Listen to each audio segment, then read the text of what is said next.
Tonight's event is actually one of our fashion showcases. It's 3 avant-garde designers that wouldn't normally be showcased via conventional runway. They're better showcased in the context of their inspiration, therefore their installations. So I had 1 skirt and 1 top in my first collection. And then the next collection had like 5 things. We've worked up to 46 items this time. But I just had this opportunity where I got involved with a foundation in India to really develop some grassroots women's oriented projects. Well, I started very small, 6 pieces, sold to a couple of stores at the beginning. I had to pass 1 season just because I had the baby at the same time.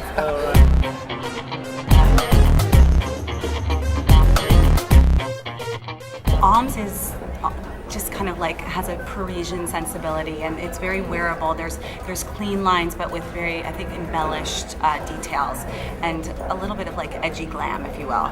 I pull influences from like different ethnic or minorities, but I try to like change them and make them very subtle.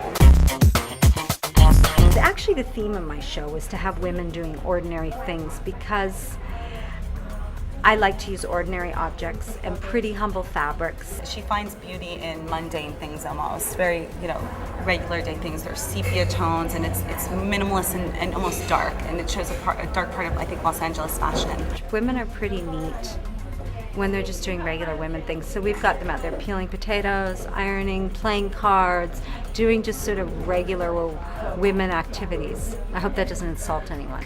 Hazel Brown was an artist for 10 years, and it's so evident in her lines. They're really incredible. It's going to be an exciting show.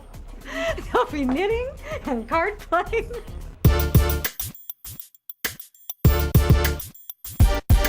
Minty, who is trained by one of my favorites, Alexander McQueen, and she just has this kind of ethereal, French colonial, Marie Antoinette-esque kind of aesthetic. Mine tends to be recently influenced by everything from India to American sportswear, particularly the very easy Bohemian California elegance. The tailoring that I learned about in England, that was very reminiscent of a lot of stuff that's happening in France right now.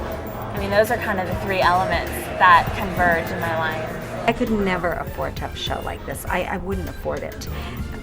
So to be able to show your clothes with models and hair in this type of venue and have a nonprofit pay for it it's a real gift. I'm really, really grateful. GenArt is a national nonprofit, and what we're dedicated to is showcasing emerging talent in fashion, film, music, and the visual arts.